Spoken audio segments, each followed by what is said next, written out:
and Campaign the Grad. We're just talking about how busy everything is, as usual. Hi, everybody. I unfortunately had to go to a funeral this past week. My grandma's sister passed away, so that was not the greatest. But I got to spend time with family. So there's always a little bit of silver lining, I guess. So after 2 days of funeral services, I had some interviews. I interviewed with Entravision, is that? Okay. And then I actually had an interview with Texas Monthly, which I obtained by reaching out on Blue Sky. I said, you should cover me too. So that was an interesting interview. I'm not sure what the plan is for that article, but I talked a lot about my life, my inner Kobe Bryant, stuff like that. Same height. Totally. Then Friday I had an ER shift. Thankfully, it wasn't too busy because I had multiple meetings related to the campaign during that shift. Then Saturday, we had our event in Weslaco, which was a breakfast. I did a speech, I did a Q&A, and then afterwards I answered more questions, so that was good. I also was interviewed by a reporter from DC, from the National Journal. He actually was there during the entire event, so he kind of knew a lot about me already because I talked about a lot, and then we had an interview afterwards. And then just study. Yeah, I've got a midterm coming up on Friday. So I'm trying to study in between all the other things that we do and the other things that come up for the campaign. But you're almost there, right? Less than a month. So my last live class will be November 11th. I have a final exam for that class on December 1st. And after that, I'm all done. And I already submitted my diploma request. So I'm very close.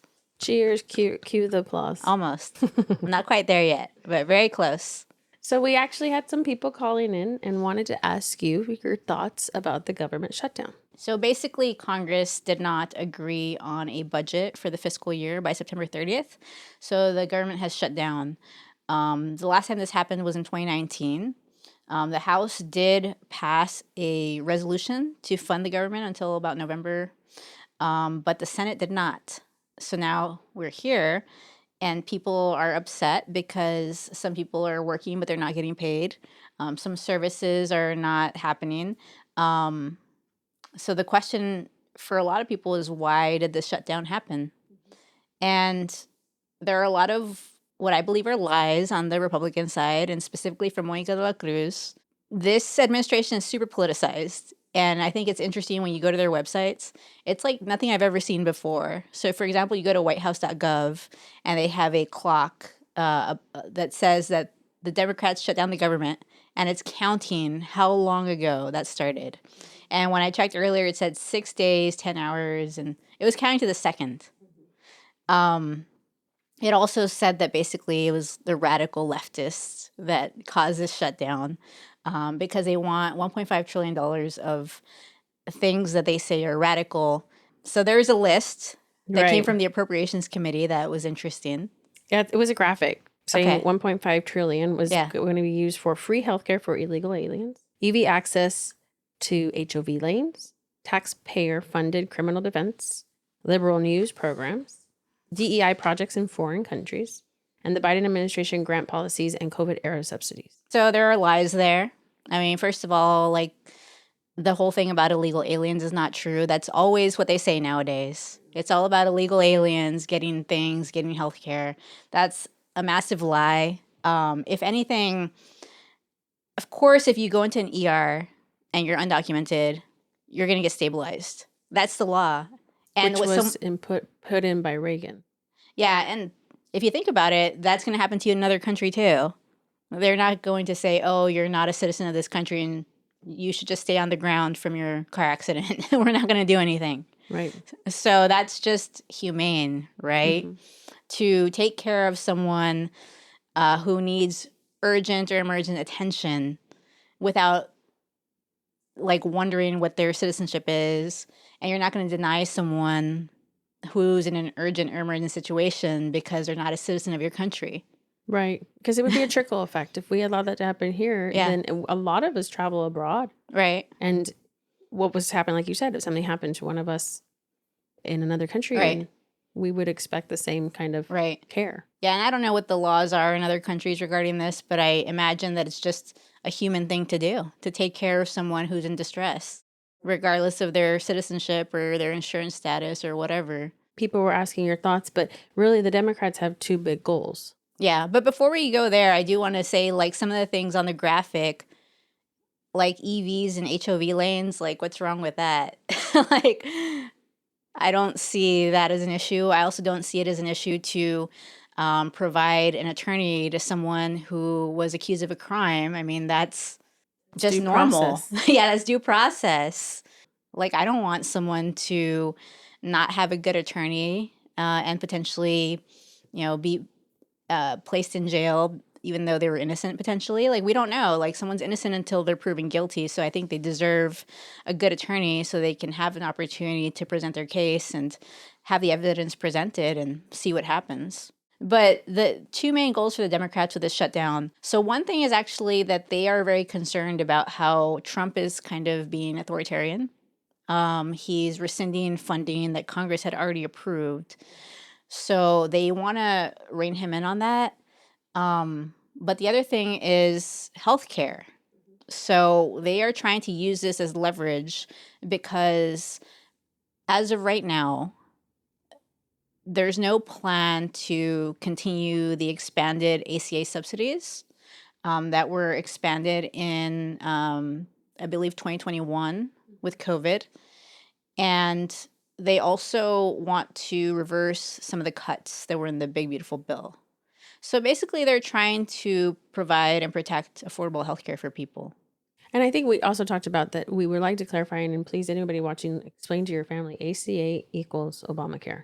Yeah. Affordable Care Act equals Obamacare. Yeah. It just has two different names.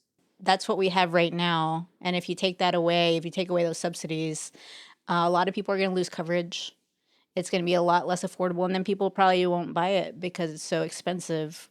So there have been numbers out there that for some people, premiums could go as high as 3 times more expensive. A lot of people 2 times more expensive. The average, according to KFF, is about 114% of a raise in the premium. That's a lot of money. That affects everybody. That's a lot of money. So if your premium now is $500, go up to $1,000. I mean, a lot of people can't do that. Right. Especially if there's, several members on that family plan.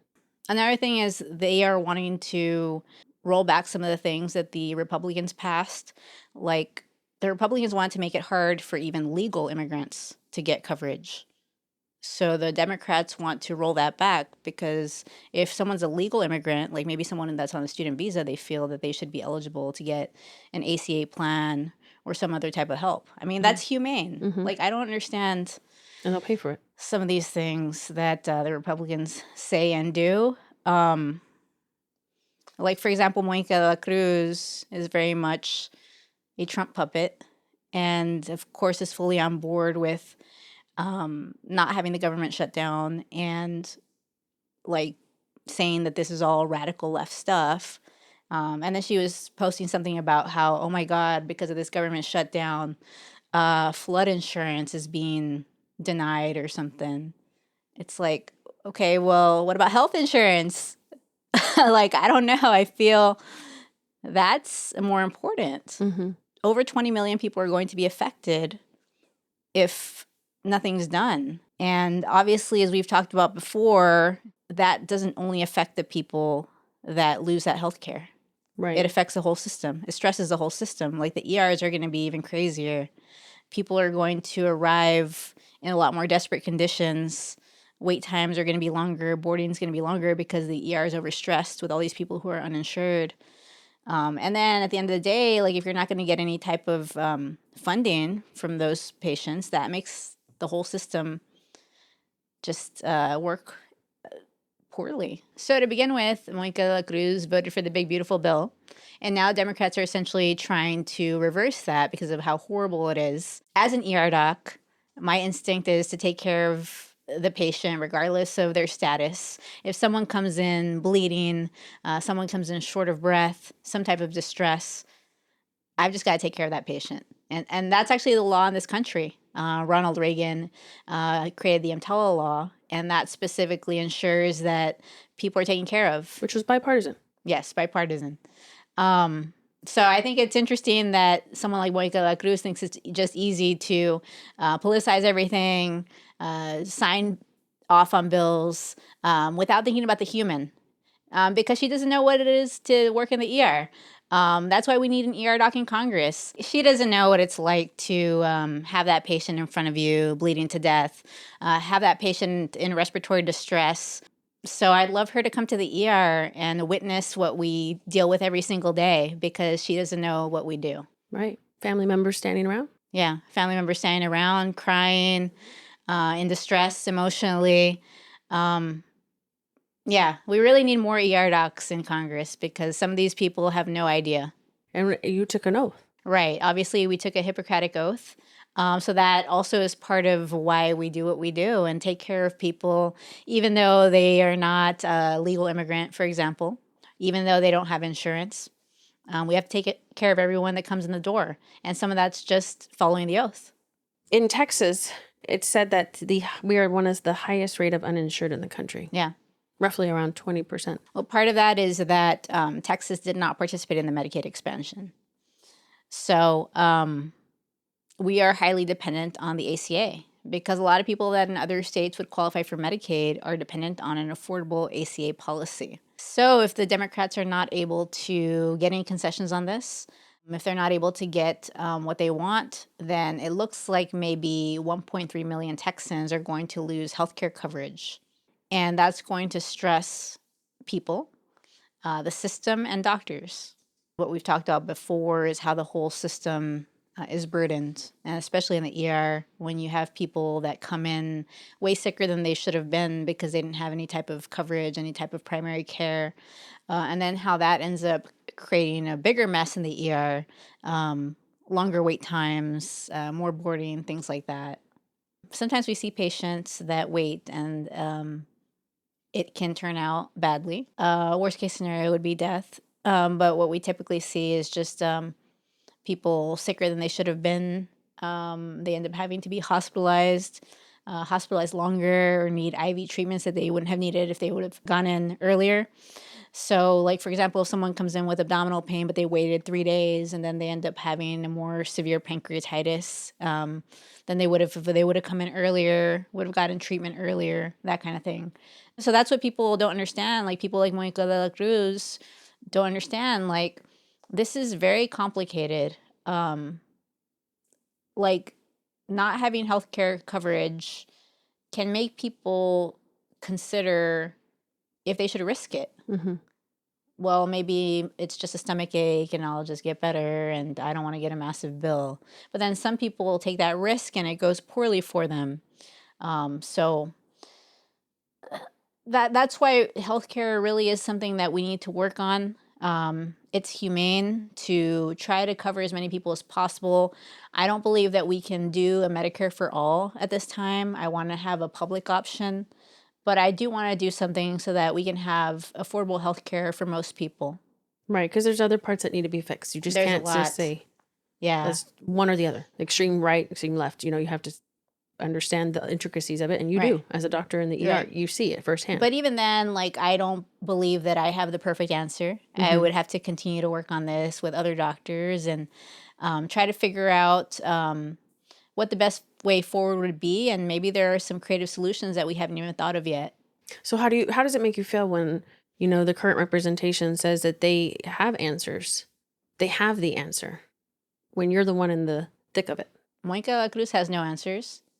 I mean, she honestly doesn't. All she does is parrot Donald Trump and MAGA. I can't think of one thing she's done that was innovative, creative, independent. So that's why we need to vote her out of Congress and get someone like me specifically, because I am innovative, creative, and independent, and I always will be.